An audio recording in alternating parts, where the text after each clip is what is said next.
हाथवा में ले ले बानी पूजावा के थरिया, गढ़रानी माई मोरी सुन हो खबरिया। हाथवा में ले ले बानी पूजावा के थरिया, सुनिल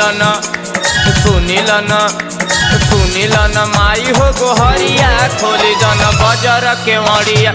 सुनिल न माई हो गोहरिया, खोली दन बजर के मड़िया।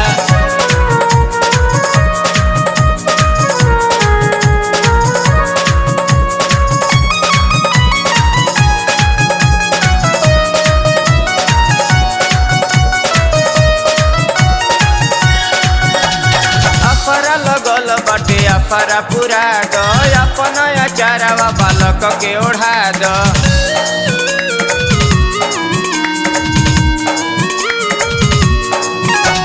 डूबल जत नैया न केहू पतवार बा, हमारा के आस गढ़रानी हो तोहार बा। चरण में लाई के नजरिया, ये हो माई खोल द के मड़िया। गइल बानी तोहरो दुआरिया, ये हो माई खोल द के मड़िया।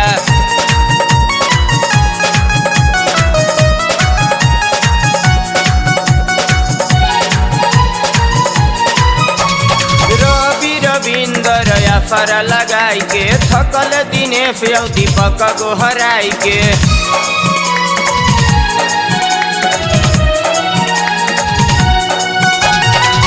लिख शरण में गावेला भजनवा, पूरा कदमाई दया शंकर के सपनावा। सुनिल न माई हो गोहरिया, ले ले बानी लहल की चुनरिया।